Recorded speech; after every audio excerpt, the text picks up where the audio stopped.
Subscribe to our channel and press the bell icon to never miss an update. Join the only official Telegram channel of RAU'S IAS Study Circle to get relevant material and important updates.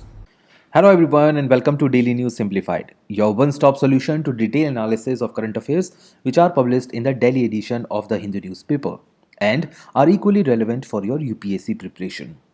Articles dated 11th of February 2021 are listed on your screen and the timestamping for these articles is already given in the description box. So let us begin with the first article for the day. Pre-Pareekshan 2 is live. It went live at 9 a.m. today morning, that is 11th of February, and will remain live till 9 p.m. on 13th of February. And it is a very right time for you to understand where you are actually leading in terms of preparation for 2022 prelims. What you will get from this particular test, let Naviz throw some light on that. Yes, sir. So this test is very important because this is a real UPSC simulation for you, and this will provide you an opportunity to attempt for this test. Now, through this test, we will give you an all India ranking at the national level. This will help you in identifying your strong and weak areas. Further, we will also provide you a comprehensive analysis of your performance as compared to the top performers, that is the top 5 performers. Now, apart from that, you will also get a live analysis as well. And live analysis will actually help you understand the knowledge gaps that are there in your preparation, which you can actually fill so that when you take the examination on 5th of June, you ace the competition. This is an initiative from RAU'S IAS where we want to help you in order to improve your performance and ensure that your name is there in the list of people who are going to appear for the mains examination. The link to register for this test is there in the description. All those people who are already registered on ELEARN platform, they do not have to do anything else. They have to just go to ELEARN and it will be there on the feed wall. Take care, all the best, and do attend the test. This article appeared on page 6 of Delhi edition Hindu newspaper and talks about some of the suggestions which were given by the authors with respect to the minimum support price and its regime in India. Well, currently India's MSP regime is suffering from various lacunas, that is limitations. And authors have given some solutions which we will discuss very shortly in order to revive the MSP regime in India.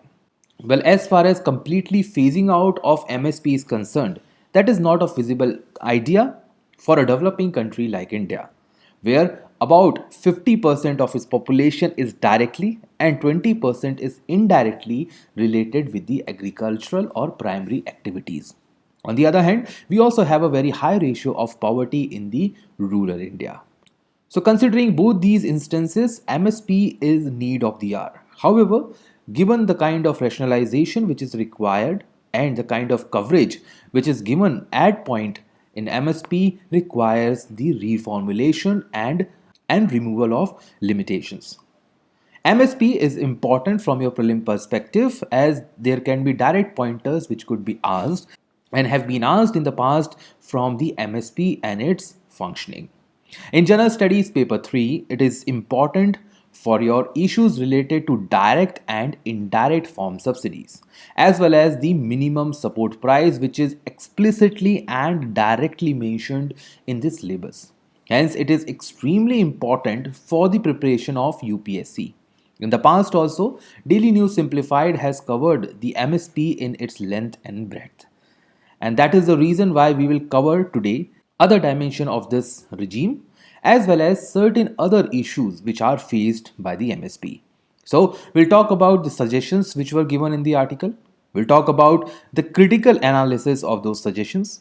We'll look into a small revision of what MSP is all about in India, and we will also look into some other problems faced under the MSP regime in India. Well, these were the suggestions which were mentioned in the article. The first one is that currently the minimum support price is crop biased, which focuses mostly on rice and wheat. And those states which are producing the rice and wheat are net beneficiary of MSP. This includes the Western Uttar Pradesh, Haryana and Punjab. On the other hand, the states which are producing less wheat, rice, or even producing the rain-fed crops are facing the issue of low MSP procurement and ultimately low payment to the poor farmer. This biasness towards rice and wheat has led to net loss to farmers who are belonging to the rain-fed areas. As a result, what the authors have suggested that government should bring a weighted average in the MSP allocation. Now, what is this weighted average? Well, it simply means that all the crops which are covered under the MSP, that is 23, should be given a particular weight or importance on the basis of their criteria in the consumption pattern in the country as well as the production pattern across the nation. So, if MSP is given the weighted according to the allocation of consumption in the country, for instance, there is a high consumption of rice in South India and East India. There is high consumption of wheat in North India. However, the allocation of pricing or the MSP remains same throughout the country. And this has created a skewed or biasness towards the rain-fed crops. The other suggestions which were given by the authors include that rain-fed crops should be made available at the ration shops in more amount. As we know that ration shops functions under the public distribution system, which ultimately functions under the National Food Security Act 2013. And as per this act, the highest allocation is given in terms of rice and wheat. There are crops such as pulses, there are crops such as coarse cereals, or in fact, crops which are less consumed by the majority population does not find their place in the ration shops. If they are not in the ration shops, they are least procured by the government. They are least procured by the government means they are least produced by the farmers. And if they are least produced by the farmers, it discourages those farmers which are working in the rain-fed areas. And they ultimately either depend themselves on the other parts of earnings, such as moving towards the urban areas and doing the manual job. Or they focus on bringing the animal husbandry, the pisciculture, or even the aquaculture along with horticulture. So, giving them the avenue to produce, procure, and sell in these shops, which are government controlled, will provide the better returns on MSP. The third one is that the current MSP regime is at the fixed pricing policy, which means that at the gap of every season, the government announces the MSP for 23 crops. And this remains same for the entire season and also same for the different areas in the country. But what if, despite announcing the MSP, the actual prices in the market turns out to be even higher or lower than the MSP? So if the actual prices are higher because there is less supply of food grain in the market, so if supply of a good is less than the demand, what will happen? There will be the increase in the prices which may cross the MSP. If the supply is less than the demand in the market, then the prices of those products will fall down, ultimately giving profit to the producer, because the extra which is available in the market will be procured by the government. However, this fixing of the price at a particular point is criticized by the authors, and they say that this has discouraged the non-staple crops in the country. So what government can do? Government can make the MSP pricing linked to the agriculture season's performance. So if there is excessive production and the supply is higher than the demand, then government can change the MSP according to that. If the price is increasing in the market and farmers are able to sell it in the open market, government should reduce the MSP. Or the second point can be that government can bring the price range. That is, instead of saying that 1000 rupees would be paid per quintal of, let's say, wheat, government can say that it is ready to pay between 900 to 1100 depending upon the particular season and output in the country. The fourth suggestion which is given by the authors says that as of now there is top-down approach, The prices or MSP is decided by the central government, and each and every state government has to frame policies as well as the NFSA regime according to those prices. There is very less inflexibility given to the states, and this has created the biasness in the regions between the states as well as between the crops across the nation. So, what author has said? They have said that there should be more role given to the panchayats. That is, there should be decentralization, where panchayats can procure the food grain locally, they can store the food grain locally, and can update about their storage to the state and the central government regularly. This database can be created at a centralized level and can provide the decentralized buying and selling of food grains instead of putting the entire centralized system at once. But now the point is that if procurement and storage is decentralized, what will happen to the main objective of food security in India? As of now, government is procuring from Punjab, Haryana, Western Uttar Pradesh, let's say the wheat.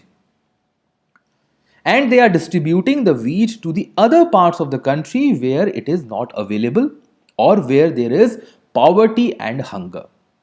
So if there is a decentralized setup which is available in the country, that kind of food transfer from one surplus state to the deficit state will not be possible. So this was the important critics which we have developed regarding to the suggestions given by these authors. So what is the solution in this regard? Well, the solution is the capping. Up to a particular level, there could be a decentralization. But let's say 60 million tons or let's say 70 million tons is the cap, beyond which there could be a decentralization. But up to that level, government can focus the centralized setup of redistribution of food grains. So these were the basic suggestions which were given by the authors. You can utilize these suggestions for your means answer writing. Now coming to the basic aspect of minimum support price. As we have discussed previously multiple times in the DNS, so it is mostly like a revision to you. So MSP is an integrated component of agricultural price policy in India for being practiced since 1960s Green Revolution. It targets to provide the prices support to the farmer as well as the affordable prices to the consumer. So it is a win-win situation to both the producer as well as the consumer in the country, because government is presuming that both the producer and the consumer are poor sections of the society. This MSP is given on the recommendation made by Commission for Agriculture Cost and Prices. This is declared later on by the Government of India under the Economic Affairs Committee. It is declared every year at the beginning of sowing season. So these prices also defines what and how much would be produced in the country.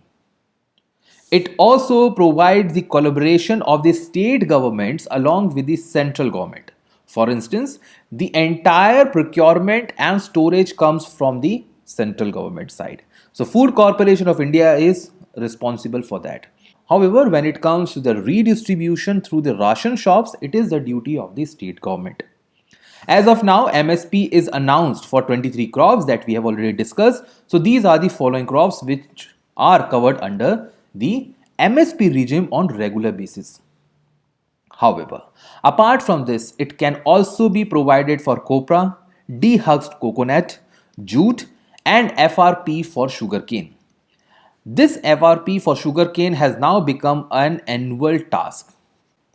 Now, when it comes to the procurement, all the procurement under the MSP is not only part of the National Food Security Act. Wheat and paddy are part of the Food Security Mission and the Targeted Public Distribution System.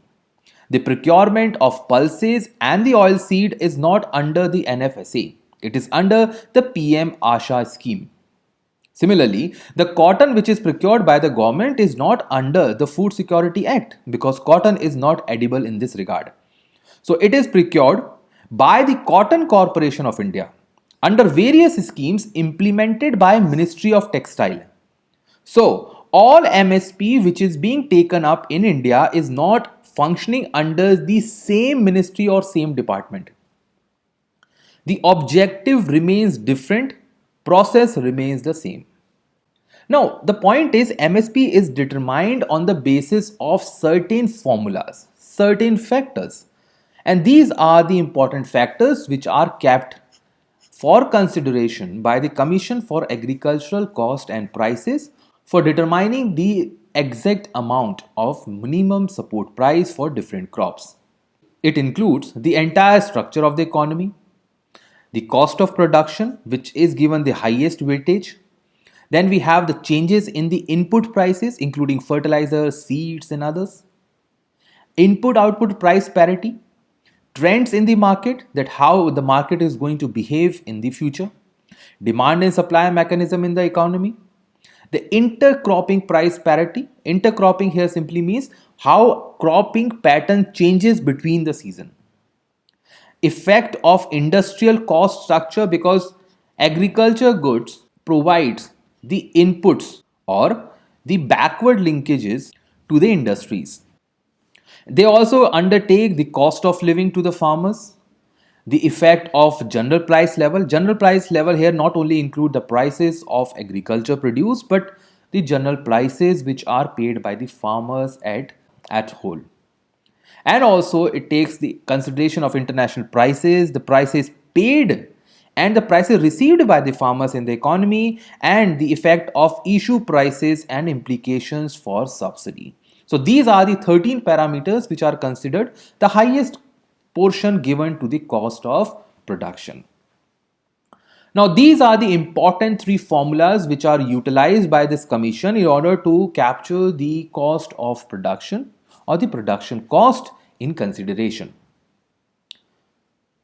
These are part of the second criteria which we have discussed. So this is the cost of production, and this cost of production is determined based on these three important formulas: A2, A2FL and C2.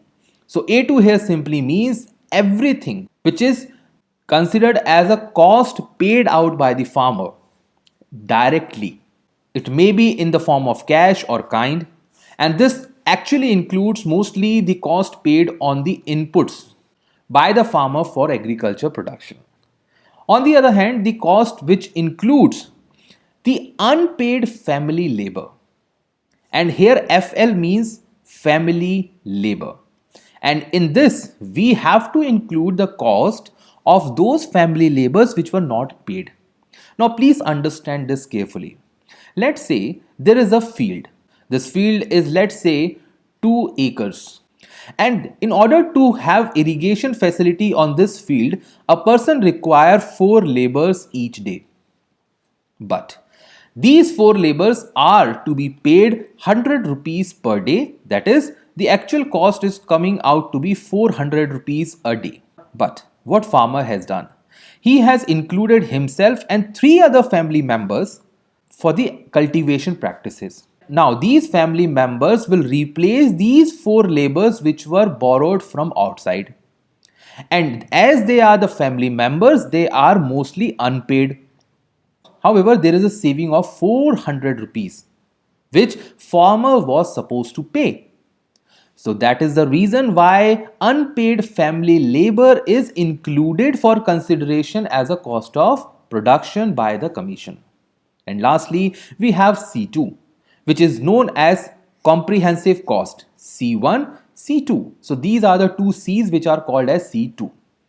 And here they also talk about the rentals and the interest which are foregone on the owned land or the fixed capital asset. Now what is this? Let's say there is a tractor with a farmer. Now this tractor was utilized by the farmer, and this tractor is owned by that particular farmer. Now when he is utilizing this tractor which belongs to himself, what he is doing? He is saving on rental cost, or he is saving on the interest cost. Assume that the farmer did not own this tractor. Then what he would have done? He would have borrowed or leased or even rented this particular tractor from other person.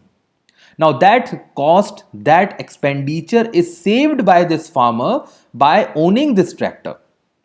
So these two, the A2FL and C2, are not actually the cost paid by the farmer, but they are supposed to be paid by the farmer for the consideration of production cost. Now CACP considered both A2FL plus C2 while recommending the MSP to the government. In the current scenario, C2 is used as the opportunity cost. Term was used by the UPSC in the prelim examination in the same year when there was a demand to increase the MSP. So this C2 is used as only the benchmark reference and not as the important factor for considering the cost of production. So this is how the entire production cost is determined, and production cost, as I said previously, takes the highest weightage in determining the price of a crop. Now these are the other issues which we faced in the MSP regime. The first one is that there is a mismatch in what is produced, what is announced under the MSP, and what is the actual cost. So what we are using? So currently India is using one size fits all approach because there is single MSP which is determined for the entire India. Now the cost of production in Punjab and Haryana is low. Why? Because there they have canal system. They have canal system, so they have better irrigation facilities. Hence the cost of bringing water to the field or utilizing more electricity in order to extract the groundwater is low. So their margin is very high and they will have better production and they will also receive the higher MSP.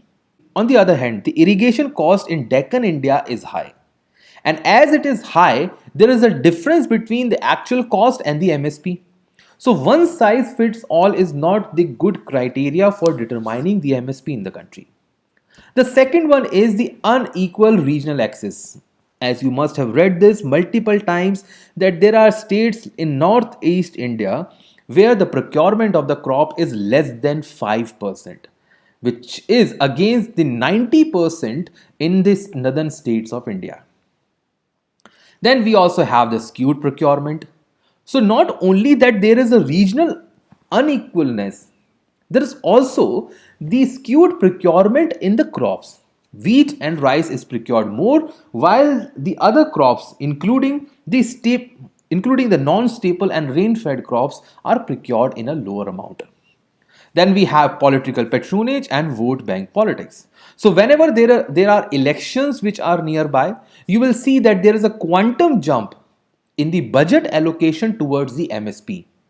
Then we have excess storage. This is because there is excess of supply towards the MSP than the demand available under the Food Security Act.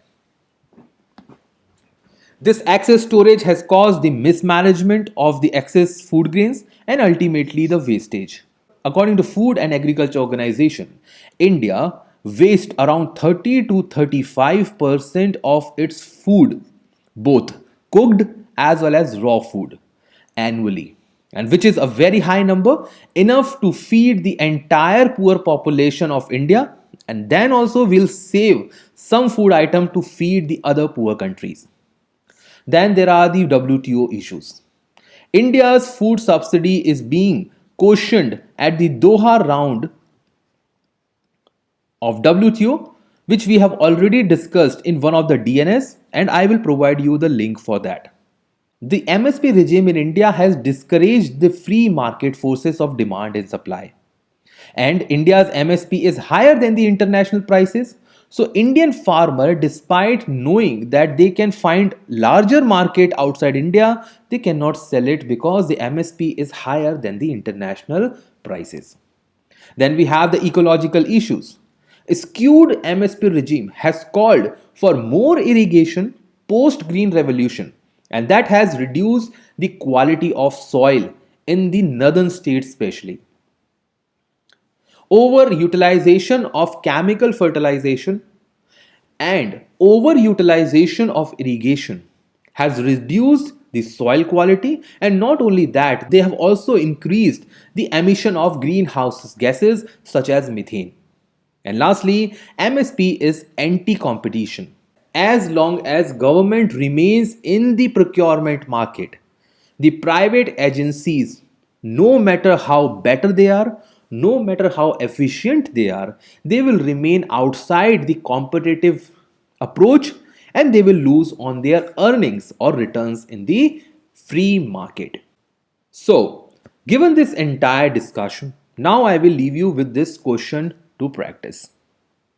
And as I have said, this is the following link which you can follow in order to go through the WTO and agricultural subsidy issue related discussion.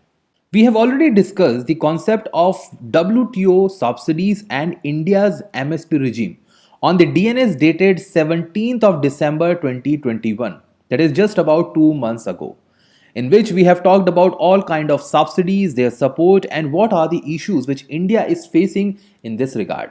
So you can go through the link which is given in the description box to understand the concept in more clarity. With this discussion in place, let us now move to the next article for the day. This article appeared on page 12, that is business page of the Hindu newspaper. This article talks about the recent initiative of RBI's Monetary Policy Committee, which has retained or which has kept the policy interest rate unchanged. Policy interest rate here simply means the repo rate, reserve repo rate, bank rate, and other important rate including SLR and CRR. And the reason which was given by the RBI is that they are following the accommodative instance on their monetary policy. There are 6 members in the monetary policy, out of which 5 members have supported the accommodative instance to be followed for the upcoming months. Now, this is important for your general studies paper 3, where we have the syllabus of growth and development and the issues which are arising out of these. This is also important for prelim examination, where UPSC can ask questions related to the different instances and the relation between the interest rate and the overall growth in the economy. So, what we will read, we'll talk about the factors which are affecting the monetary policy in India.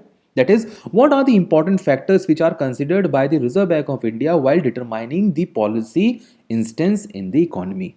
Secondly, we'll also look into how interest rate affect the overall monetary policy, or how monetary policy affects the overall interest rate in the economy. And lastly, we will look into what are the different policy instances, such as what is accommodative instance followed by the RBI. So, these are the important factors which are considered by the RBI for deciding the interest rate in the economy. The first one is the consumer price index, also followed to determine the inflation in the economy. Higher CPI means that people have more money than they are required. So, if the inflation is extremely high, what RBI will do? They will increase the rate of interest. The second factor is strength of financial sector. For instance, if banks in the country are very much functioning in a better manner, or when the NPA or non-performing assets are low, when the transmission of the policy interest rate from RBI to the consumer is smooth, and banks are not finding it difficult to charge higher or lower as per the RBI policy, what RBI will do? They will keep their policy interest rate very accommodative. Then there is a point of export sector growth or the balance of payment. Higher the negative balance of payment there in the country, what it shows that people are importing more and exporting less. It simply means that people having more money to spend than they are required. In this case, what will happen? RBI will raise the interest rate. Then we have the employment generation. If there is low employment generation in the economy, what RBI will do? They will reduce the rate of interest to increase the money in the economy. That money will be utilized to generate the employment. Then comes the forex condition. If the foreign exchange conditions are deteriorating, if India's currency is depreciating day by day, or there is a devaluation day by day, what RBI will do? They will interfere through changing the policy rates via financial sector or banking sector to control the supply or demand of dollars in the economy. Then comes the seasonal shocks. Here, the most important example is the agriculture. Higher agriculture production means higher industrial production, which simply means that government and the RBI can go on the easy policy rate. They can either reduce the policy rates or they can keep the policy rate same. The vice versa happens when there is an agricultural or industrial growth is slowed down.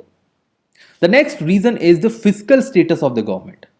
If the fiscal deficit is extremely high and government is planning to raise more money from the market, what RBI will do? They will change the policy rate in order to provide the easy money to the government. However, too much interference by the RBI to accommodate the monetary policy to provide money to the government also keeps or brings the inflationary pressure in the economy. It is more like the deficit financing being followed. And the last one is the core sector growth. The 8 core sector industries, if they are registering the low growth rate, which is indicated by the index of industrial production. Low industrial growth simply means that RBI has to reduce the policy rate to improve the money supply in the economy. More money supply means better credit given to the industries for their growth. So all these 8 factors determine how RBI will frame its policies in the Monetary Policy Committee report. Now, as we have discussed, what is the basic relation between the rate of interest and the money? Let us understand that through this important figure. If today you understand this figure in the easiest possible manner, tomorrow, whenever there is a change in the interest rate, or whenever there is a change in the money supply in the economy, or whenever there is a change in the demand of money in the economy, you will never face any problem in understanding the economic concepts. Now understand this diagram in the simplest possible manner. On the left side of this axis, you can see there is interest rate. On the right side, we have total money being demanded in the economy or being supplied in the economy.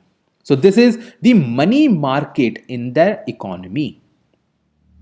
So as of now, let's say today, that is 11th of February 2022. Let's say the demand of money means what the entire economy, you, me, financial sector, farmer, industrialist, how the entire economy is demanding the money. Let's say from financial market, let's say home loan, let's say car loan, or money to buy products in the market. Let's say to buy vegetables. Let's say to recharge your mobile phone, you need money. So that is how money is demanded. But the second point is how money is supplied. So money is supplied by the RBI. Money is supplied by the banking sector or the financial sector. So there are certain people who demand money, there are other people who supply money. Now money supply remains stationary at a point of time. So it does not changes. So let's say if money demand today is quantity 1. So it will remain stable, which means that whatever may be the interest rate, supply of money does not change.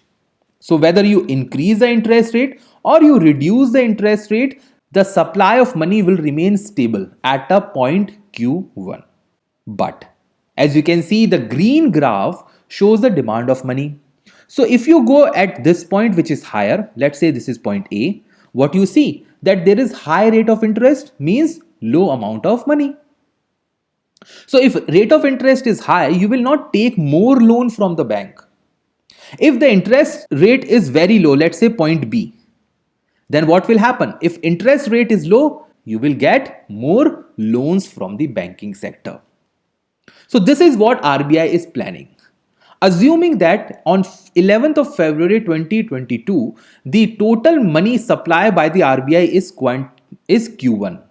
Now, if RBI through monetary policy says that we will increase the rate of interest, now see what will happen. Let's say R1 is the new rate of interest. Now, what is the scenario? The demand of money is lower than supply of money. Now, people are not demanding money. If they are not demanding money, what will happen? They will not spend in the market. So they will not spend in the market means the economic growth will come down. Alright, let's take the another scenario. Let's say RBI reduces the rate of interest to R2. If this is the rate of interest, what will happen? The demand for money will increase than the supply of money in the economy.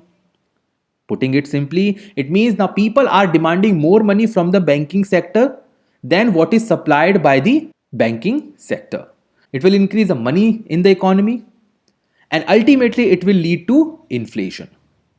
So that is the reason why Reserve Bank of India refrain from reducing the rate of interest all of a sudden, because this will help inflationary pressure in the economy.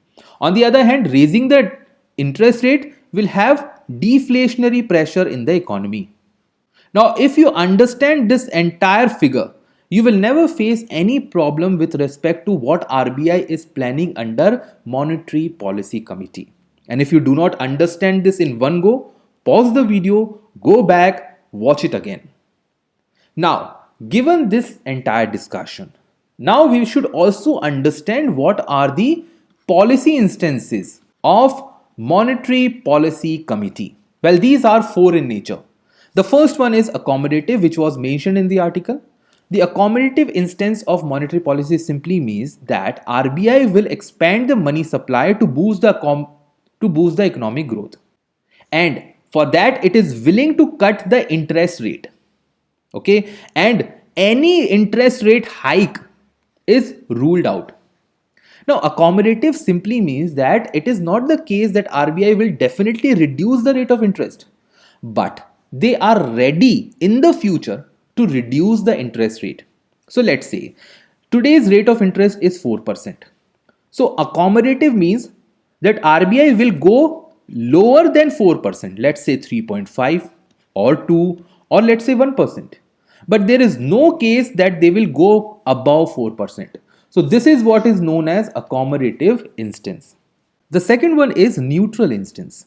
Neutral instance here simply means that central bank can either cut or increase the interest rate.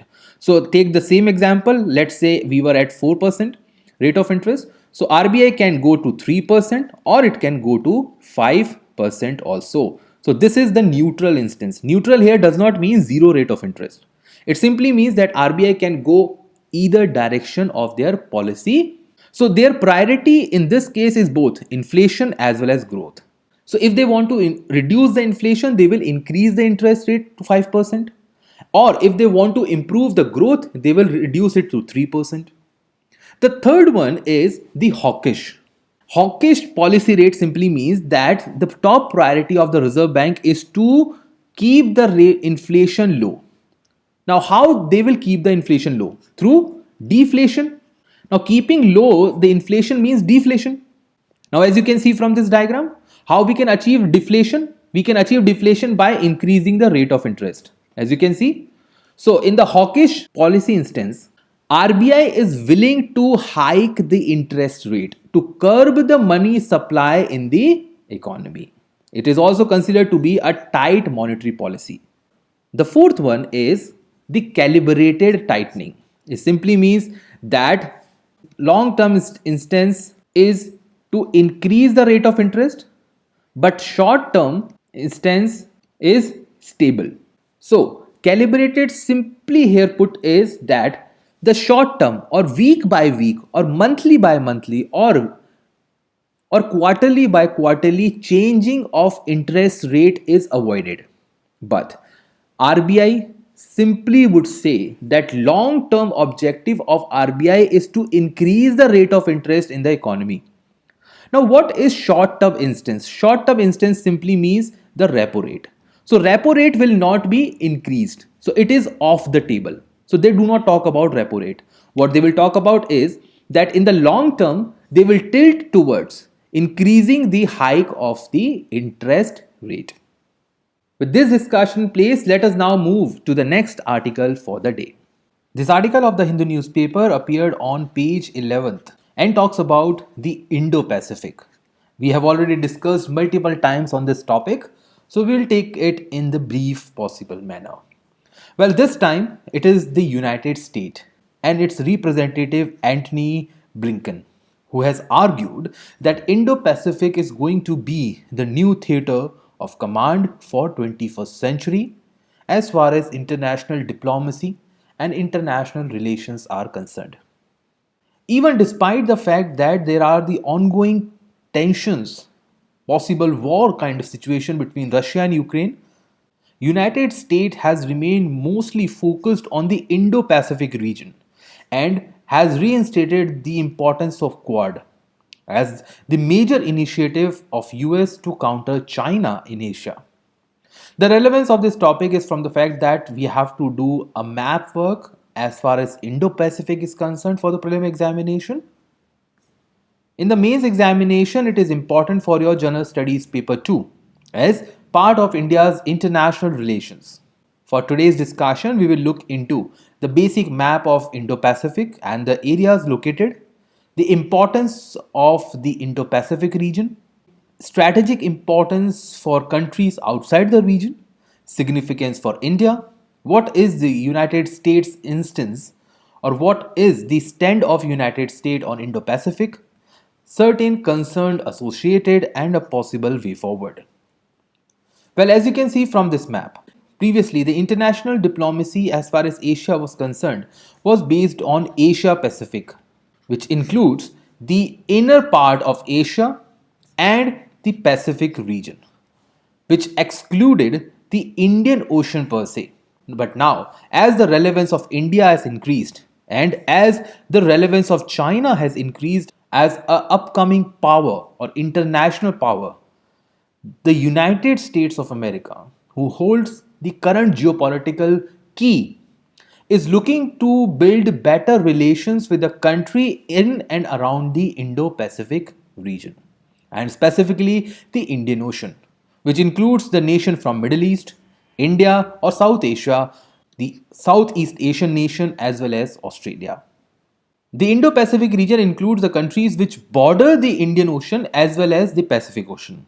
They include the countries like Australia, India, Indonesia, Bangladesh, Madagascar, Somalia, Tanzania, South Africa, UAE and Yemen. As Indian Ocean is a major route of trade not only for oil but the other energy resources and of course the other strategic resources including the atomic mineral from Australia. That is the reason why Indo-Pacific region has become a new theatre of international politics. The significance or the importance of the region is manifold. World's most younger population reside in this area. It has a number of economic significance as well. World's goods trade, oil trade passes from this region. This important area include the Strait of Hormuz, which is situated in the Persian Gulf and the Gulf of Oman. It also includes the Malacca Strait in Southeast Asia. There are a number of growing economies in the Indian Ocean including India, Malaysia and Tanzania and specifically Bangladesh also. It has about 40% of world's oil exploration, 50% of world fishing areas as well as many minerals and natural resources including iron, copper, zinc, manganese, gold and silver which are found in the central part of Indian Ocean. As far as strategic importance is concerned, well, more relevance of Indo-Pacific comes from the countering the rise of China. As China is putting its inroad through the Belt and Road Initiative in South Asian as well as African countries, United States and other upcoming powers like India would like to counter it. Similarly, US does not want to lose on its hegemony in the international affairs. India, as a developing country and as an upcoming power, is also looking to expand its relationship beyond the Asian countries. And the nearest such countries could be the African nation, where India is trying to put more of its feet. It also provides the security issues. There are security threats like piracy, illegal exports, unregulated migrations, as well as the presence of extremist groups in Somalia, Bangladesh, and Indonesia. So these areas also have to remain in focus for providing the net security perspective. Indian Ocean is also important for India, as India is one of the largest country located on the northern side of Indian Ocean. It can act as a first responder during the case of disasters and crisis. We have already seen India's role in Maldives in the Operation Neer, in Sri Lanka as well as in countries like Bangladesh. New forums and new initiatives are coming up. We already have BIMSTEC, where India's role and its role in South Asia has increased manifold. This area also has many regional groupings such as ASEAN, SAARC, and others which include Indian Ocean Rim Association. From the Indian perspective, as India is located in the northern part of the ocean, it has a long coastline which makes India to wonder about the security of its coastal needs. From security perspective also, India is a victim of smuggling, illegal fishing and human trafficking. So India requires a better hand in the water zone.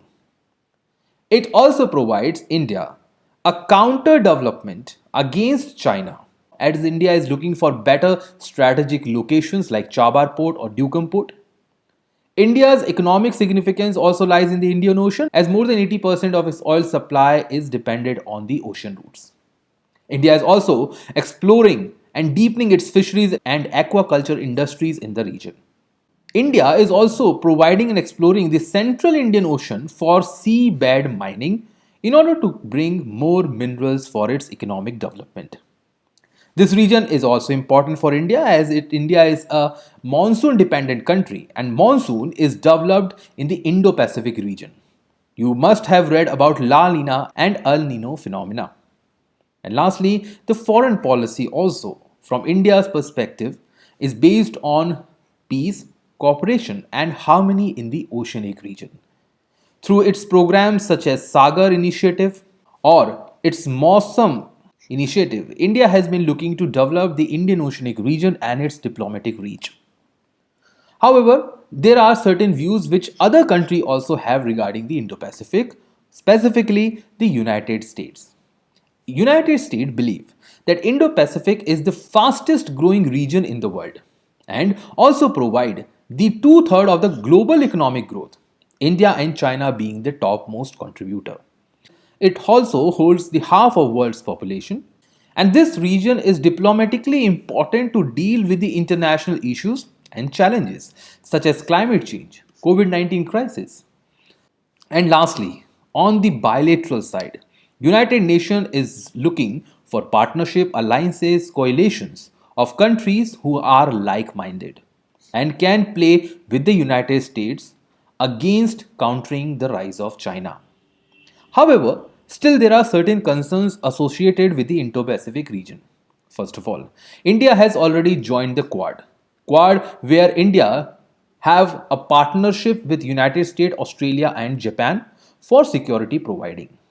However, such kind of grouping may antagonize China, and this was one of the reasons why India has kept Australia out of the Malabar exercise.